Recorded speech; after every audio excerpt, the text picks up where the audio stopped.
My hands were shaking so violently that I could barely hold my father's phone.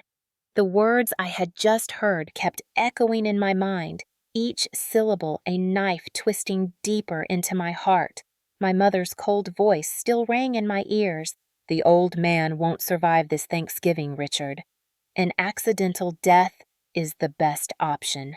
And then, my father, his tone dripping with greed and anticipation. "Are you sure there are no loose ends? The Portland Hilltop Mansion, the Aspen Winter Estate, the entire Thorne Empire will be ours before Christmas."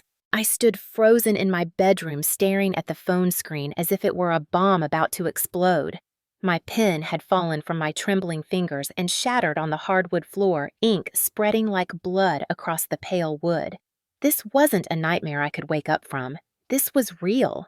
My parents were planning to murder my grandfather. If you're listening to this story and you can relate to the shock of discovering that the people you trusted most are capable of unimaginable evil, please hit that like button and subscribe. Drop a comment below telling me what you would have done in my situation. Your support means everything, and I promise this story will take you on a journey you won't forget. But let me take you back to the beginning to show you how I got to that horrifying moment. 3 months before that terrible discovery, I was just a typical 19-year-old college sophomore at Portland State University. My life revolved around midterm exams, late-night study sessions, and weekend visits to my grandfather's estate. Grandpa Arthur was my hero, the one person in my family who truly saw me for who I was. While my parents constantly criticized my choices, from my major in nonprofit management to my volunteer work at homeless shelters, Grandpa Arthur encouraged every dream I had. The Thorne family had built its fortune over 3 generations in real estate development. My grandfather Arthur Thorne was a legend in the Pacific Northwest business world. At 78 years old, he still commanded respect in every boardroom he entered. The Portland Hilltop Mansion where he lived was a testament to his success, a sprawling estate with 12 bedrooms, imported marble floors, and floor-to-ceiling windows that overlooked the city lights below. The property alone was worth over $20 million, and that was just one of several estates scattered across the country. My father, Richard Thorne, had always lived in his father's shadow. He worked as vice president of Thorne Enterprises, but everyone in the company knew that Grandpa Arthur still made all the major decisions. Dad resented this deeply. I could see it in the way his jaw clenched whenever Grandpa overruled one of his proposals during board meetings. I could hear it in the bitter comments he made at home about how he was ready to take over, how the old man should retire and let the next generation lead. My mother, Serafina, was the real poison in our family tree. She came from old money herself, but her family's fortune had dwindled over the years due to bad investments and lavish spending. When she married my father 22 years ago, she saw it as her ticket back to the lifestyle she craved. Beautiful, elegant, and utterly ruthless Mom knew exactly how to manipulate people.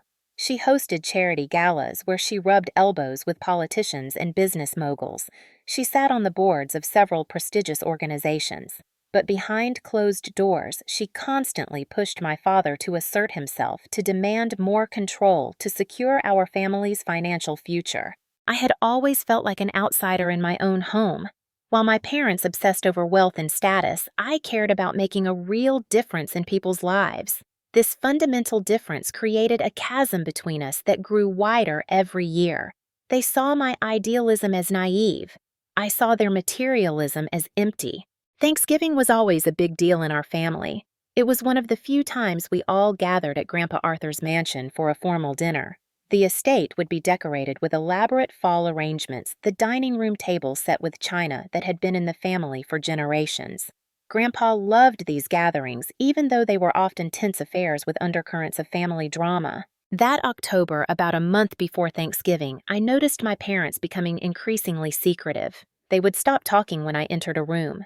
They had whispered phone conversations late at night. Mom started making mysterious trips to downtown Portland, returning with small packages she quickly hid in her closet. Dad spent hours in his study with the door locked, reviewing documents I was never allowed to see. At first, I thought maybe they were planning some kind of surprise. Maybe they were finally going to do something nice for Grandpa without an ulterior motive. I was so naive then.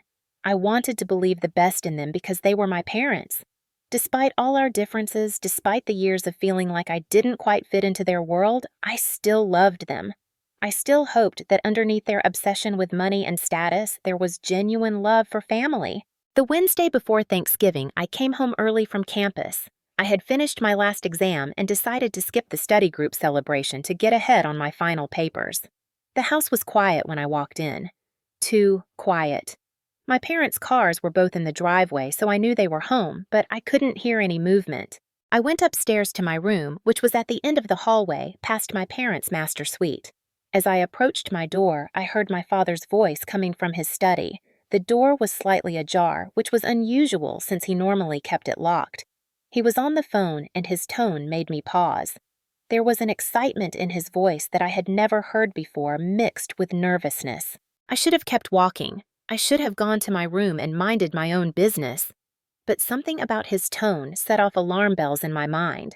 I stepped closer to the door, pressing myself against the hallway wall. That's when I heard him say, "The Portland property alone is worth $25 million now, plus the Aspen estate, the investment portfolio the company shares. We're looking at close to $200 million, Serafina." My mother's voice came through his phone speaker. She must have been somewhere else in the house, maybe in her own suite. "I've already arranged everything with Dr. Morrison. He'll write it off as heart failure. Arthur's been complaining about chest pains for months. No one will question it." My blood ran cold. I felt my knees start to buckle, but I grabbed the wall to steady myself. This couldn't be what it sounded like. They couldn't be talking about killing Grandpa Arthur. "But how do we ensure he actually consumes it?" Dad asked, his voice dropping to barely a whisper. "He's sharp as ever. If he suspects anything." "That's where our darling daughter comes in," Mom said, and I could hear the cruel smile in her voice. "Ethan adores her grandfather. She'll do anything to make him happy. We'll tell her we want Thanksgiving to be special, that we want her to personally serve Arthur his pre-dinner cocktail. She'll be so touched by our sudden interest in family harmony that she'll never question it. And when the old man drops dead after his beloved granddaughter serves him his favorite bourbon, who's going to suspect the loving family?" I couldn't breathe. My vision started to blur. They were planning to frame me. They were going to turn me into an unwitting accomplice in my grandfather's murder. Dad's response was even worse. "That's brilliant. Even if there's an investigation, all evidence will point to an accident. And Ethan is so transparent, so emotional. She'd never be able to hide guilt if she knew. Her genuine grief will convince everyone." "Exactly," Mom continued. "I've already purchased the compound. It's tasteless, odorless, and will take effect within 20 minutes. By the time dinner is served, Arthur will be feeling the effects. We'll suggest he rest, and he'll die peacefully in his sleep. Heart failure in a 78-year-old man. The death certificate will be signed by morning." My hands were shaking as I fumbled for my phone in my jacket pocket. I had to document this. I had to have proof. With trembling fingers, I activated the recording app on my phone and held it near the door. "What about the will?" Dad asked. "He's threatened to change it before." "He won't have time," Mom said confidently. "After tomorrow's Thanksgiving dinner, there will be no more Arthur Thorne. His current will names you as primary beneficiary.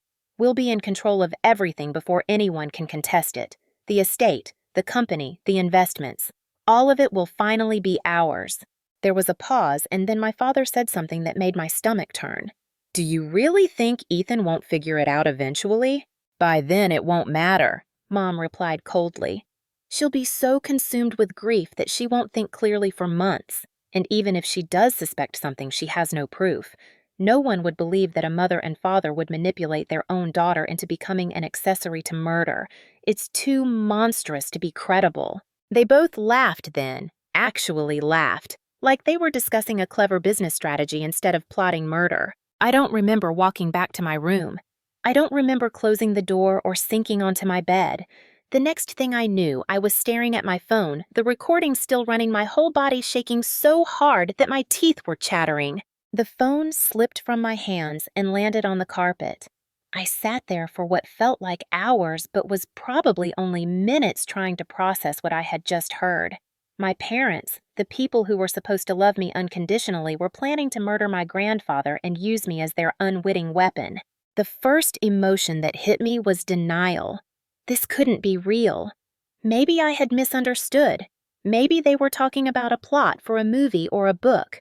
But even as I tried to convince myself I knew the truth, the specific details, the mention of Dr. Morrison, who was our family physician, the discussion of the will and the properties, it was all too real, too detailed, too specific. Denial gave way to horror. My grandfather, my wonderful, kind, brilliant grandfather who had believed in me when no one else did, was going to die, and I was supposed to be the one to deliver the poison. Then came the anger. How dare they? How dare they plan something so evil, so unforgivable? And how dare they try to use me as their tool? But beneath all those emotions was a crushing sense of grief. I had already lost my parents. Not to death, but to greed. The people I had called Mom and Dad my entire life were strangers to me now, monsters wearing familiar faces. I picked up my phone with shaking hands. The recording was nearly 15 minutes long. I saved it, backed it up to my cloud storage, and then stared at the screen, trying to figure out what to do next. Call the police and tell them what? That I overheard my parents discussing a murder that hasn't happened yet. They would probably think I was having some kind of mental breakdown. I had no physical evidence, just a recording of a phone conversation that they could claim was taken out of context or misunderstood. Tell Grandpa Arthur. Yes, that was it. I had to warn him. He would know what to do. He always knew what to do. But I couldn't call him from the house. I couldn't risk my parents overhearing. I waited until after midnight when I was sure they were asleep, and then I crept out of the house. I walked 3 blocks to a 24-hour coffee shop and sat in a corner booth in the back. My hands were still shaking as I dialed Grandpa Arthur's private number. He answered on the second ring, his voice alert despite the late hour. "Ethan, what's wrong, sweetheart?" Just hearing his voice made me start crying. "Grandpa," I sobbed. "Please, you have to listen to me. Please don't come to Thanksgiving dinner." "Slow down, honey," he said gently. "Take a deep breath and tell me what happened." Between sobs and gasps, I told him everything. I played him the recording. I heard his breathing change as he listened, becoming slower and more controlled. When the recording ended, there was a long silence. "Grandpa," I whispered, "are you still there?" "I'm here, Ethan," he said, and his voice was different now, colder, harder, more dangerous than I had ever heard it. "I'm here, and I want you to listen to me very carefully. You did exactly the right thing by calling me. You may have just saved my life." "What do we do?" I asked desperately. "Should we call the police?" "Not yet," he said. "What we have right now is circumstantial. A good lawyer could argue that they were just talking hypothetically, venting frustrations. We need more concrete evidence. We need to catch them in the act." "But that means you'd have to actually come to Thanksgiving dinner," I said, horror washing over me again. "They're planning to kill you tomorrow night." "Then tomorrow night we'll give them the opportunity to try," Grandpa said calmly. "But this time we'll be ready for them. I'm going to make some calls. I need you to go home, act normal, and don't let them suspect that you know anything. Can you do that for me?" "I don't know if I can face them," I admitted. "Knowing what I know." "You're stronger than you think, Ethan," he said firmly. "You've always been the strongest one in this family, even when you didn't realize it. You have a good heart and a moral compass that your parents lost a long time ago. That's why I've always known you would be the one to carry on the Thorne legacy in the right way. Not through greed and manipulation, but through integrity and compassion." His words gave me strength. "Okay," I said. "I'll go home. I'll pretend everything is normal." "Good girl," he said. "And Ethan, I love you. Thank you for having the courage to tell me the truth, even when it meant betraying your own parents." "I love you too, Grandpa," I whispered. "Please be careful." That night was the longest of my life. I lay in bed staring at the ceiling, jumping at every sound. Every creak of the old house made me wonder if my parents had discovered that I knew. Every shadow seemed menacing. I kept my phone clutched in my hand, the recording ready to send to multiple people if anything happened to me. The next morning, Thanksgiving Day, my parents were in unusually good moods. Mom made a big breakfast of pancakes and bacon, something she never did. Dad actually smiled at me over his coffee, asking about my exams. It was all so normal, so perfectly ordinary, that if I hadn't heard the recording with my own ears, I might have thought I had imagined the whole thing. "We're so glad you'll be joining us at Grandpa's tonight," Mom said, setting a plate in front of me. It means so much to him to have the whole family together. I forced myself to smile and nod, pushing food around my plate.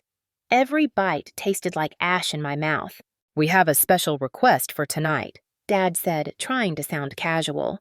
"We'd like you to personally serve Grandpa Arthur his pre-dinner cocktail. You know how he loves his bourbon on the rocks. We thought it would be a nice touch having his favorite granddaughter make it for him." There it was, the setup.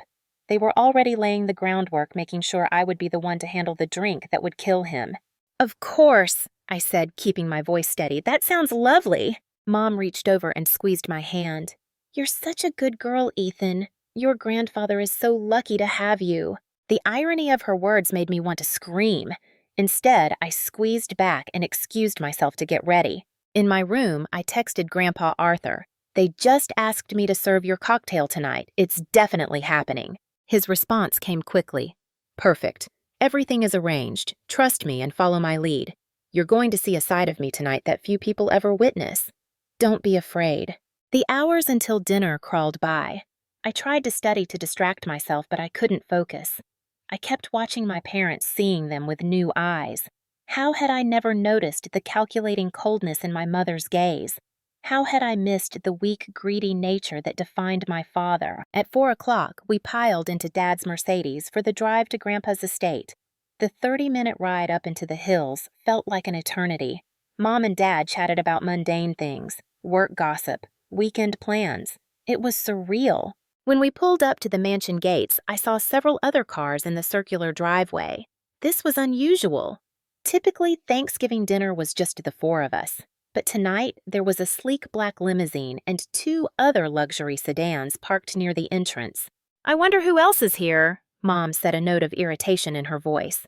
"Arthur didn't mention other guests," Dad added, frowning. We walked up the steps to the grand entrance. The massive oak doors opened before we could knock, and there stood Grandpa Arthur. He was wearing an impeccably tailored charcoal suit, and there was something different about him tonight. His eyes were harder, more intense. He looked like a man ready for battle. "Richard, Serafina, Ethan," he said formally. "Welcome. Please come in." We stepped into the marble foyer, and that's when I saw them. 2 people standing in the entrance to the formal living room. One was a tall, broad-shouldered man in his 50s with steel gray hair and cold blue eyes. He had the bearing of military or law enforcement. The other was a striking woman in her 40s wearing a perfectly tailored navy suit and carrying a leather briefcase. "Allow me to introduce my guests," Grandpa Arthur said, his voice carrying a hint of steel. "This is Detective Thomas Miller, a private investigator I've worked with for many years, and this is Eleanor Vance, my personal attorney and the executor of my estate." I saw my mother's face go pale.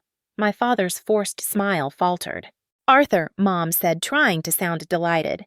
"What a surprise. We weren't expecting other guests for our family dinner." "Oh, they're not staying for dinner," Grandpa replied smoothly. "They're here on business. I've had some concerns about my security lately, so Detective Miller will be conducting a safety assessment of the property, and Eleanor and I have some urgent estate planning matters to discuss before dinner. I hope you don't mind the interruption to our usual routine." "Of course not," Dad said, but I could hear the tension in his voice. The next hour was excruciating. We all gathered in the formal living room making small talk while Detective Miller walked around the property and Eleanor sat quietly in the corner reviewing documents. Mom and Dad kept exchanging glances, silently communicating their growing anxiety. I sat next to Grandpa Arthur on the sofa, and he patted my hand reassuringly. Finally, at 6 o'clock, the butler announced that dinner was ready. We moved to the dining room, where the long mahogany table was set for 7 instead of the usual 4. The detective and attorney were apparently staying after all. The table was breathtaking as always. Candles flickered in crystal holders. The family china gleamed under the chandelier. A massive roasted turkey sat at the center, surrounded by all the traditional side dishes. It looked like a magazine spread for the perfect Thanksgiving. But the atmosphere was anything but perfect. The tension was so thick you could cut it with a knife. "Before we eat," Grandpa Arthur said, standing at the head of the table, "I'd like to propose a toast. Ethan, darling, would you do me the honor of preparing my bourbon? You know how I like it." This was it, the moment my parents had been waiting for. I stood up on shaking legs and walked to the bar cart in the corner of the dining room. My mother had positioned herself where she could watch me closely. She gave me an encouraging nod and gestured subtly to her purse, which was hanging on the back of her chair. I picked up the crystal decanter of bourbon and a rocks glass. My hands were trembling so badly that the glass nearly slipped from my fingers. I added ice and poured the amber liquid all while feeling my mother's eyes boring into my back. Then I saw it. As I turned to bring the glass to Grandpa Arthur, my mother caught my eye and made a small gesture toward her purse. She wanted me to add something to the drink, the poison she had mentioned in that horrible phone call. It was in her purse just a few feet away from me. I felt sick. I felt my face flush and my hands start to sweat. But I remembered Grandpa's words, "Trust me and follow my lead." I carried the glass toward the table, but as I approached Grandpa Arthur's seat, my foot caught on the edge of the antique rug. I stumbled and the bourbon sloshed dangerously in the glass. Detective Miller moved quickly, steadying me with one hand while taking the glass with the other. "Careful there, miss," he said kindly. "Let me help you." "Oh my goodness," I said, playing up my clumsiness. "I'm so sorry. I'm just nervous with all these important people here." "Not at all," Grandpa Arthur said, standing up and taking the glass from the detective, but instead of drinking it, he did something shocking. He walked over to where my father was sitting and placed the glass directly in front of him. "Actually, Richard," Grandpa said casually, "why don't you try it first? Tell me if I've aged this bourbon properly. I'm thinking of serving it at the company Christmas party." The color drained from my father's face. "Oh, I couldn't. This is your drink, Father. Your tradition." "I insist," Grandpa said, and there was steel in his voice now. "Humor an old man. Take a sip." My mother stood up abruptly. "Arthur, that's ridiculous. Richard doesn't even like bourbon. Let Ethan make you a fresh one."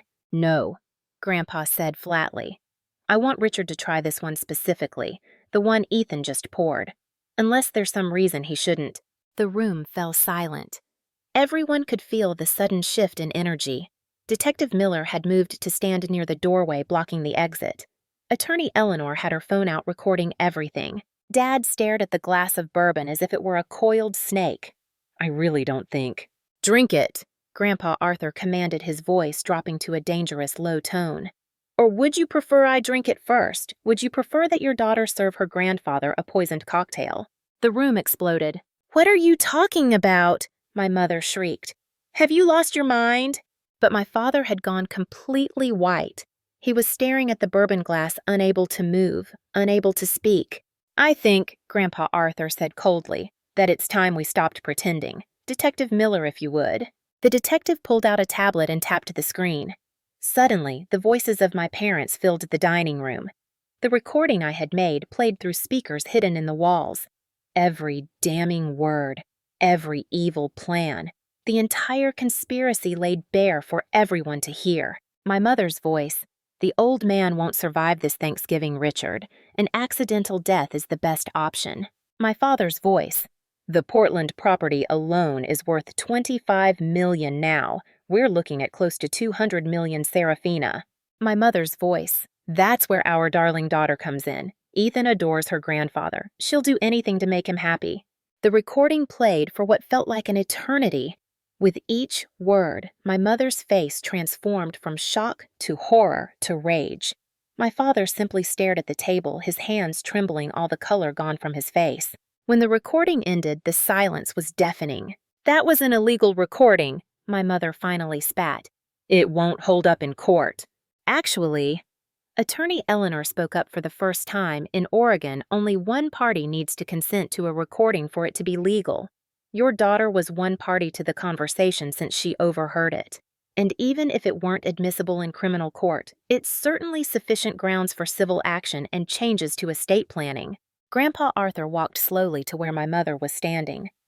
"You thought you were so clever, didn't you, Serafina? You thought you could manipulate my own granddaughter into becoming an accessory to my murder. You thought you could steal everything I've built." "It should be ours," Mom hissed, dropping all pretense now. "Richard is your only son.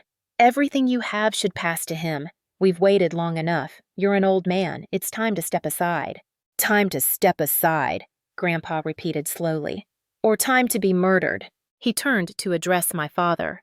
"Richard, my son, I gave you every advantage in life. The best schools, a position in my company, every opportunity to prove yourself worthy of the Thorne legacy, and this is how you repay me, by plotting my death."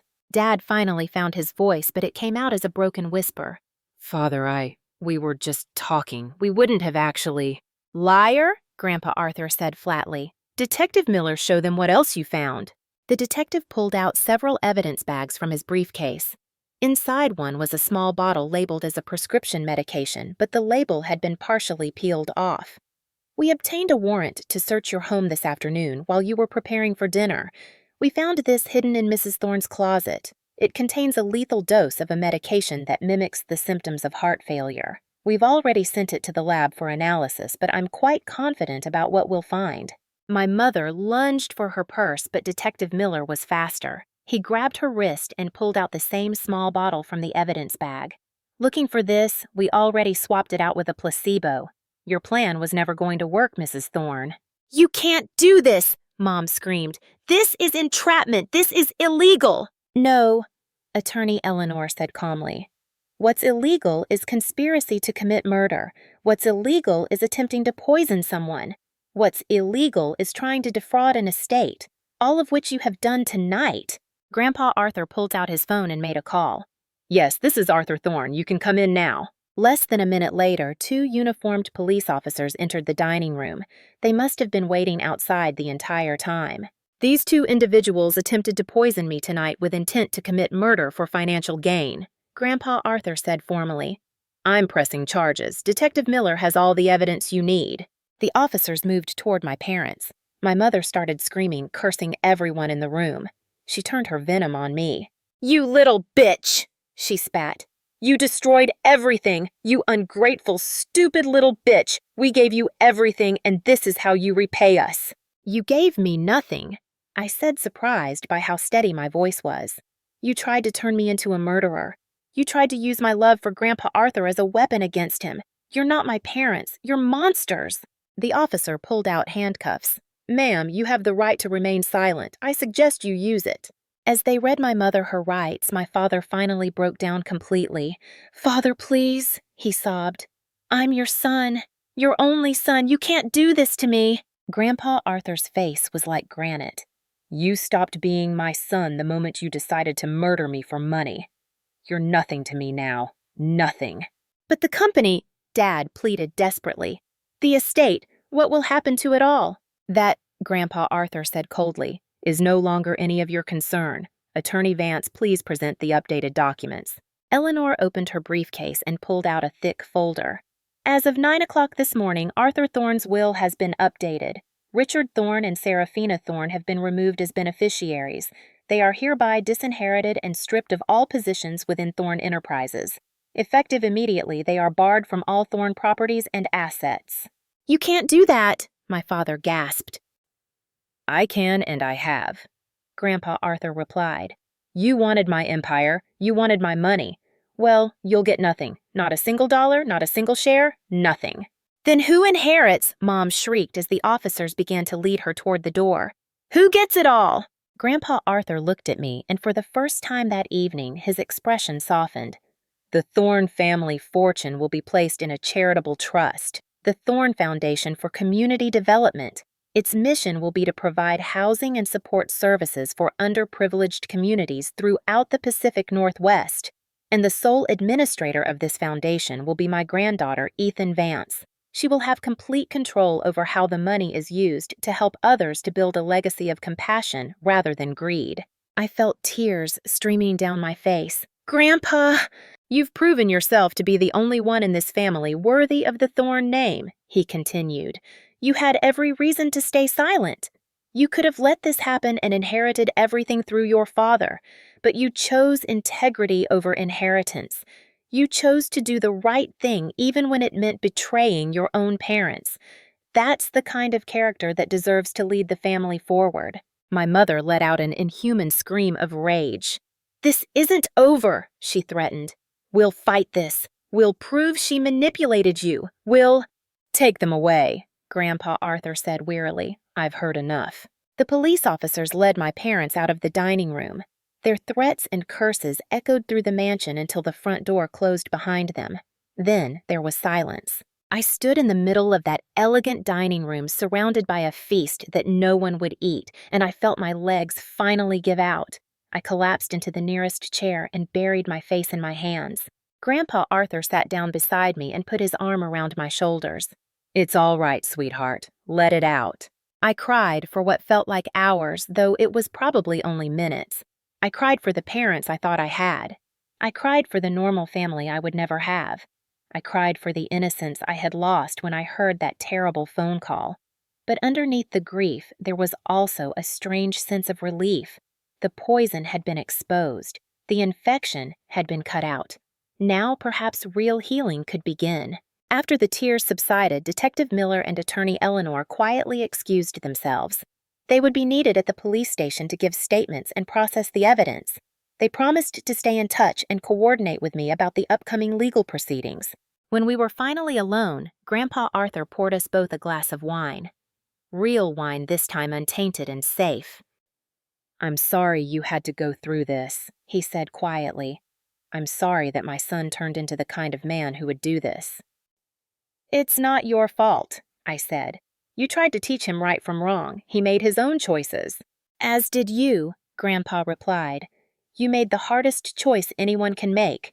You chose truth over family loyalty. That takes extraordinary courage." "I was terrified," I admitted. "When you said you were going to go through with the dinner plan, when you said we needed to catch them in the act, I thought I was going to throw up. What if something had gone wrong? What if they had managed to poison you despite all our precautions?" "That's why I brought Detective Miller and Eleanor," he explained. "I wasn't going to take any chances. Miller had this place under surveillance for days. He knew every move your parents made. We swapped out the poison in your mother's purse yesterday while they were out. The recording you made gave us probable cause to get search warrants. By the time you walked into this house tonight, everything was already in motion." "But you made Dad almost drink the bourbon," I said, remembering that terrifying moment. "You put the glass right in front of him." Grandpa smiled grimly. "The bourbon was clean. I never would have let anyone drink something poisoned, but I wanted to see their reaction. I wanted them to reveal themselves completely, and they did. The look on your father's face when I told him to drink it confirmed everything we suspected." We sat in silence for a while, processing everything that had happened. "What happens now?" I asked finally. "Now," Grandpa Arthur said, "we rebuild. Your parents will face criminal charges. The district attorney is very interested in this case. Attempted murder conspiracy fraud. They're looking at significant prison time."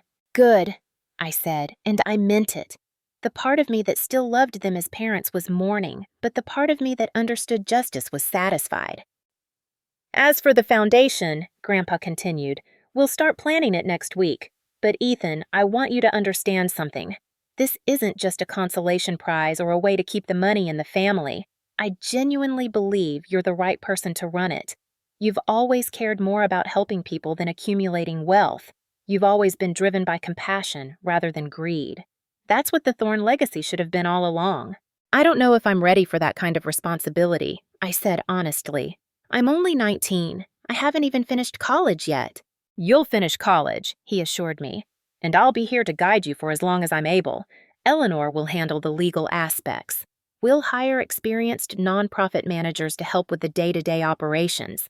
You won't be alone in this, but the vision, the mission, the heart of it all that will come from you." Over the following weeks and months, the story made national headlines. "Real estate tycoon's family attempts murder for inheritance," screamed the newspapers. The trial was sensational. My mother maintained her innocence, claiming the recording was fabricated. My father eventually agreed to a plea deal testifying against my mother in exchange for a lighter sentence. He got 15 years. She got 25. I attended the sentencing. I needed closure.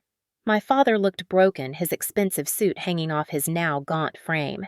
My mother looked at me with pure hatred in her eyes as the judge read the sentence. "Any last words before you're remanded to custody?" the judge asked. My mother stood, and I braced myself for another round of abuse. But instead, she just looked at me and said, "I hope you're happy. You destroyed your own family." I stood up too. "No," I said clearly.